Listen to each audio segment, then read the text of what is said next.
GST তোমার সর্বশেষ সুযোগ, কিন্তু তুমি জিএসটির প্রশ্ন সম্পর্কে কিছুই জানো না, জিএসটির প্রশ্ন অ্যানালাইসিসটা তুমি জানো না, কোন টপিকটা জিএসটির জন্য বেশি গুরুত্বপূর্ণ, কোন টপিকটা জিএসটির জন্য কম গুরুত্বপূর্ণ, এবং কিছু টপিক আছে যে টপিকগুলো তুমি বাদও দিয়ে দিতে পারো, এই সম্পর্কে তুমি কিছুই জানো না। এমন যদি হয়ে থাকে তাহলে এই ভিডিওটা তোমাদের জন্য। দেখো, আমি আজকে তোমাদেরকে জিএসটির ইংলিশ অ্যানালাইসিসটা দেব এবং এরপরে ধারাবাহিকভাবে বাংলাটা দেব, তারপরে জিকেটা দেব, কোন টপিকগুলো তোমরা পড়বা কোন টপিকগুলো পড়বা না, এবং জিকে সাজেশন দেব, বাংলা সাজেশন দেব, মৌলিক জিকে সাজেশন দেব, সবকিছু তোমাদেরকে ইনশাল্লাহ প্রোভাইড করব। তো এখানে প্রথমে আজকে ইংলিশের যেই অ্যানালাইসিসটা আছে সেটা দিয়ে শুরু করি। সর্বপ্রথম দেখো, ইংলিশের সব থেকে গুরুত্বপূর্ণ যেই টপিকটা আছে সাবজেক্ট ভার্ব এগ্রিমেন্ট, ঠিক আছে? এইটা থেকে কিন্তু অন্যান্য ভার্সিটিতে প্রচুর প্রশ্ন আসছে। দেখো, জিএসটিতে গত 2 বছর ধরে এই যে প্রশ্নটা আছে সাবজেক্ট ভার্ব এগ্রিমেন্ট টপিকটা, এখান থেকে কিন্তু কোনো প্রশ্ন আসে নাই। 22-23 সেশনে একটা প্রশ্ন আসছিল এবং 21-22 সেশনে কিন্তু একটা প্রশ্ন আসছিল। এখানে আমি সর্বপ্রথম তোমাদেরকে একটা কথা ক্লিয়ার করে দিতে চাই, যারা গ্রামারে ভালো কিন্তু ভোকাবুলারিতে ভালো না, তারা কিন্তু এখানে তোমরা খারাপ করবা। কারণ জিএসটিতে বিগত বছরের প্রশ্নগুলোতে দেখা গেছে যে এখানে প্রায় 60%, ঠিক আছে, 60% কিন্তু ইংলিশ যে কোশ্চেনটা হচ্ছে সেটা ভোকাবুলারির উপরে হচ্ছে, ঠিক আছে, মানে ভোকাবুলারি বেসড এর উপরে কোশ্চেনটা তৈরি করছে। তো তারপরে দেখো এই যে ভয়েস, ঠিক আছে, ভয়েস থেকে দেখো গত বছর 3টা প্রশ্ন আসছে, 23-24 সেশনে একটা প্রশ্ন আসছে, 22-23 সেশনে কোনো প্রশ্ন আসে না, এবং 21-22 সেশনে একটা প্রশ্ন আসছে। সুতরাং এইবার তুমি 100% শিওর থাকো যে ভোকাবুলারি থেকে নিম্নে হলেও তুমি একটা প্রশ্ন কিন্তু পাচ্ছ। তো এইভাবে অ্যানালাইসিস করে করে আসলে পড়তে হয়। সবাই বলে না যে হার্ড ওয়ার্ক করো, শুধু হার্ড ওয়ার্ক করলে তো ভার্সিটিতে হবে না। তুমি একটা কথা চিন্তা করো যে 2 লাখ স্টুডেন্টের ভিতরে নিবে মাত্র 2000। জিএসটির কথা যদি বলি, জিএসটিতে দেখা যাচ্ছে নিবে তোমার প্রায় 6500, ঠিক আছে, 6500 পর্যন্ত সিরিয়াল যাবে। তো এখানে তুমি যদি 6500-এর ভিতরে আসতে চাও তাহলে তুমি শুধু হার্ড ওয়ার্ক করলেই কি হবে? হার্ড ওয়ার্ক করলে তো হবে না, এখানে কিন্তু তোমাকে একটু স্মার্টলি পড়াশোনা করতে হবে। আমরা কিন্তু এই স্মার্টলি পড়াশোনা করাটাই তোমাদেরকে শেখানোর চেষ্টা করি, তোমাদেরকে বোঝানোর চেষ্টা করি প্রশ্ন অ্যানালাইসিস দিয়ে। এমন কোনো প্ল্যাটফর্ম পাবে না যে এই সব বিষয় নিয়ে আলোচনা করে, তোমাকে শুধু ধারাবাহিকভাবে পড়াই দেবে, ঠিক আছে, একের পরে এক ক্লাস এমন ভাবে পড়াই দেবে, এমন ভাবে কিন্তু তুমি পাবে না। তারপর দেখো রাইট ফর্ম অফ ভার্ব, ঠিক আছে, রাইট ফর্ম অফ ভার্বটা খুবই গুরুত্বপূর্ণ। 24-25 সেশনে একটা প্রশ্ন আসছে, 23-24 সেশনে 3টা প্রশ্ন আসছে, 22-23 সেশনে 5টা প্রশ্ন আসছে, 21-22 সেশনে কিন্তু 2টা প্রশ্ন আসছে। সুতরাং রাইট ফর্ম অফ ভার্ব থেকেও যে প্রশ্ন করবে এবছর এটা একদম 100% শিওর। তারপর দেখো এই যে কন্ডিশনাল সেন্টেন্স, এটা কিন্তু জিএসটির জন্যও গুরুত্বপূর্ণ। অন্যান্য জায়গায় দিয়েছিলাম, জগন্নাথ বিশ্ববিদ্যালয়ে দিয়েছিলাম চলে আসছে, ঠিক আছে, ঢাকা বিশ্ববিদ্যালয়ে দিয়েছিলাম চলে আসছে, রাজশাহী বিশ্ববিদ্যালয়ে দিয়েছিলাম চলে আসছে, এখানেও দিলাম যে কন্ডিশনাল থেকে প্রশ্ন কিন্তু দিবে। দেখো বিগত বছরে কিন্তু একটা করে প্রশ্ন আসছে। তারপরে দেখো এই যে প্রিপজিশন থেকেও প্রশ্ন দিচ্ছে, 24-25 সেশনে একটা, 23-24 সেশনে 4টা, 22-23 সেশনে 3টা, 21-22 সেশনে 2টা, ঠিক আছে। তার মানে তোমাকে এই প্রিপজিশনেও খুব ভালো হইতে হবে, এইটা কিন্তু তোমার যে মেমোরাইজিং আইটেম তার ভিতরে, ঠিক আছে। তো এইটাই আমি তোমাদেরকে বলছিলাম যে এই যে 60% তোমার প্রশ্নটা হবে কিন্তু একদম ভোকাবুলারি বেসড। তারপরে দেখো এই যে গ্রুপ ভার্ব থেকে 24-25 সেশনে আসছে 4টা, 23-24 সেশনে আসছে একটা, 22-23 সেশনে আসছে একটা, 21-22 সেশনে কিন্তু একটা প্রশ্ন আসছে। তারপর দেখো ইডিয়মস থেকে 24-25 সেশনে 2টা আসছে, 23-24 সেশনে 2টা আসছে, 22-23 সেশনে একটা আসছে, 21-22 সেশনে একটা আসছে। তার মানে বুঝতে পারছো এই অ্যানালাইসিসই কিন্তু তোমাদের জন্য সাজেশন, ঠিক আছে। এখানে আমি টপিক দিয়ে দিয়ে তোমাদেরকে সাজেশন দিয়ে দিতে পারতাম, তোমরা আমাকে যারা বিশ্বাস করো, এমন তো অনেক স্টুডেন্ট আছে তারা দেখাচ্ছে ওইটা পড়তে, কিন্তু আমি একদম প্রমাণ সহ দেখাই দিচ্ছি যে এই টপিকগুলা থেকেই প্রশ্ন করে, এইগুলা থেকেই প্রশ্ন আসবে, ঠিক আছে। নতুন কি স্যাররা তো আবিষ্কার করতে পারবে না। তারপরে দেখো এই যে কারেক্ট স্পেলিং থেকে গত বছর প্রশ্ন আসে নাই, 23-24 সেশনে একটা প্রশ্ন আসছে, 22 সেশনে একটা প্রশ্ন আসছে, এবং 21-22 সেশনে কিন্তু এখান থেকে 3টা প্রশ্ন আসছে। তারপরে দেখো টেক্সট বুক, ঠিক আছে, অনেকজন আমাকে প্রশ্ন করছো ভাইয়া টেক্সট বুক থেকে পড়াশোনা করবো নাকি।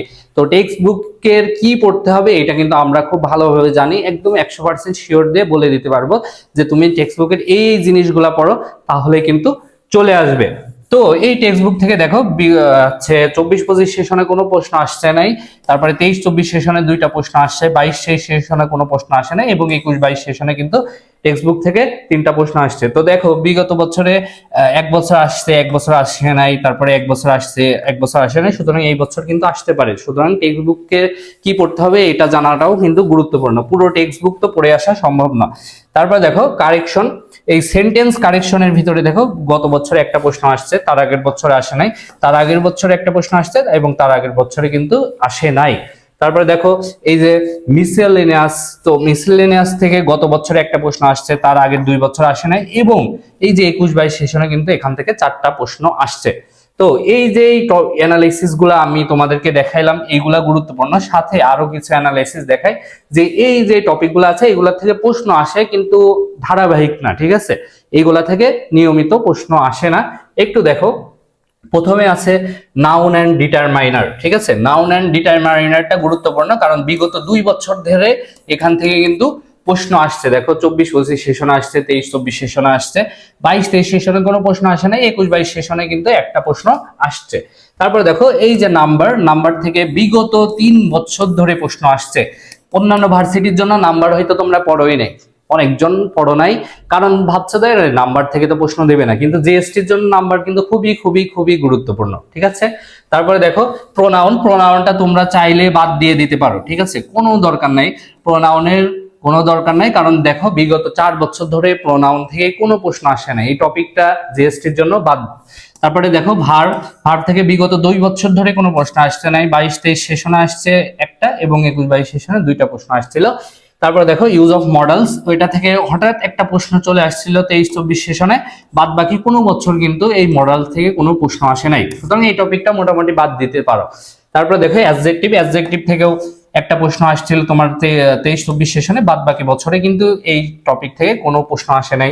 অ্যাডভার্ব থেকে কিন্তু বিগত 2 বছর ধরে প্রশ্ন আসছে, ঠিক আছে, সুতরাং অ্যাডভার্বটা একটু ভালোভাবে পড়তে হবে, অ্যাডভার্ব থেকে প্রশ্ন চলে আসতে পারে।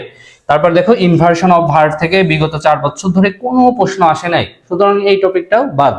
তারপর দেখো interchange of parts of speech, তো এইটা 24-25 সেশনে একটা প্রশ্ন আসছে, 22-23 সেশনে 3টা প্রশ্ন আসছে, 21-22 সেশনে একটা প্রশ্ন আসছে। তারপর দেখো টেন্স থেকে 1 বছর পর পর প্রশ্ন করছে, তো 25 সেশনে কোনো প্রশ্ন করে নাই, 23-24 সেশনে একটা প্রশ্ন করছে, 22-23 সেশনে কোনো প্রশ্ন করে নাই এবং 21-22 সেশনে কিন্তু একটা প্রশ্ন করছে। সুতরাং বুঝতে পারছো যে এই যে টপিকগুলো আছে ইংলিশে, এইগুলা কিন্তু অতটা ধারাবাহিক না, কিন্তু পূর্ববর্তীতে যেগুলা দেখালাম ওইগুলা কিন্তু একদম ধারাবাহিক ভাবে প্রতি বছর প্রশ্ন আসছে। তো তোমাদের যাদের মনে হচ্ছে গুচ্ছই তোমাদের শেষ ভরসা, তোমাদের জন্য আমাদের একটা কোর্স আছে, জিএসটি কনফার্ম রিভিশন ব্যাচ। তো এই কোর্সে তোমরা কিন্তু 50টা লাইভ ক্লাস পাবে। একটু জাস্ট ইমেজিন করো, তোমার 60 দিনে 50টা লাইভ ক্লাস পাবে, সাথে এই 50টা লাইভ ক্লাসের সাথে প্রতি লাইভ ক্লাসে একটা করে শীট পাবে, যেটা সম্পূর্ণ আমরা একদম জিএসটি বেসড তৈরি করেছি, যেন জিএসটিতে যা আসে ওই শীটের ভিতরে সবকিছু থাকে। তো এই শীট সাথে সাথে যেহেতু জিএসটিতে মেমোরাইজিং আইটেমের উপরে অনেক ফোকাস করছে, ঠিক আছে, প্রশ্ন করার ক্ষেত্রে, তো আমরা এর সাথে তোমাদের মেমোরাইজিং আইটেমের জন্য সুন্দরভাবে গুছায় একটা করে পিডিএফ দেব প্রতি ক্লাসের পরে, বাংলা মেমোরাইজিং, ইংলিশ মেমোরাইজিং, প্রতি ক্লাসের সাথে একটা করে মুখস্থ কিন্তু তোমরা শীট পাবে। সুতরাং বুঝতে পারছো এই 50-এর সাথে আরো 50 দিয়ে দিলাম, যেইগুলা তোমরা মেমোরাইজিং শীট হিসেবে পাবে। সাথে আরো কি পাচ্ছ দেখো, 120 প্লাস এক্সাম পাচ্ছ, ঠিক আছে। প্রতিদিন তোমাকে গ্রামারের উপরে একটা করে পরীক্ষা নেওয়া হবে, তারপরে তোমার যেই টেক্সট বুক আছে, ঠিক আছে, বাংলা প্রথম পত্র, এইগুলার উপরে পরীক্ষা নেওয়া হবে, ইংলিশ গ্রামারের উপরে পরীক্ষা নেওয়া হবে, মেমোরাইজিং আইটেমের উপরে পরীক্ষা নেবে, যা কিছু আছে 120টা এক্সাম যদি দাও, তার মানে তুমি এখানে প্রায় 2 থেকে 3 হাজার এমসিকিউ সলভ করতে পারছো। তো এই যে এমসিকিউ গুলা তুমি সলভ করবা, আর এইগুলা কিন্তু আমরা অনেক অ্যানালাইসিস করে যে এক্সাম ব্যাস একটা দিয়ে দিলাম, যা আছে সামনে দে চালাই দি, ঠিক আছে, এমন করে না, কিন্তু একদম জিএসটি তে যা কিছু আসে, যা কিছু আসার মতো এইগুলা অনেক অ্যানালাইসিস করার পরে তারপরে কিন্তু এই এক্সাম গুলো তৈরি করেছি। তো এই এক্সাম পাবে, সাথে কি পাবে, মডেল টেস্ট পাবে, মডেল টেস্টের ভিতরে বাংলা, ইংলিশ, জিকে সবগুলা যেন রিভিশন হয় ভালোভাবে, এই জন্য মডেল টেস্ট তৈরি করা আছে। তো এই যে কোর্সটা, এই কোর্সটা যদি তোমরা ভর্তি হতে চাও, যদি আমার উপরে বিশ্বাস থাকে, ঠিক আছে, তাহলে এই কোর্সটায় তোমাদের 50% ডিসকাউন্টে আমরা ভর্তি নিচ্ছি, কারণ তোমরা কিন্তু অনেকজন আমাকে বলছো যে ভাইয়া এটাই লাস্ট সুযোগ, করার এখানেই করতে হবে। তো এখানে 50% ডিসকাউন্টে আমরা মাত্র 499 টাকায় এত কিছু প্রোভাইড করছি, ঠিক আছে? মাত্র 499 টাকা। এর থেকে বড় অফার দেওয়া আর কোথাও মনে হয় সম্ভব আছে বলে আমার মনে হয় না। তো যারা তোমরা এই জিএসটি কোর্সে ভর্তি হতে চাও আমাদের সাথে যোগাযোগ করো, দ্রুত ভর্তি হয়ে যাও। গতকাল কিন্তু একটা ক্লাস অলরেডি হয়েছে, ওইটা কিন্তু রেকর্ডেড আছে। এটাও তোমাদের জানাই দিই যে প্রতিটা ক্লাস কিন্তু রেকর্ডেড থাকবে, তোমরা কিন্তু যে লাইভেই করতে হবে এমন না, তোমরা পরেও করে নিতে পারবা, ঠিক আছে? তো যারা ভর্তি হতে চাও তারা আমাদের সাথে দ্রুত যোগাযোগ করো এবং দ্রুত ভর্তি হয়ে যাও, কারণ জিএসটি তে এর থেকে ভালো কোর্স আমার মনে হয় না বাংলাদেশে কোথাও আছে, ঠিক আছে? কনফিডেন্সের সাথে বলে দিলাম। এখানে শেষ করছি, তাহলে আল্লাহ হাফেজ।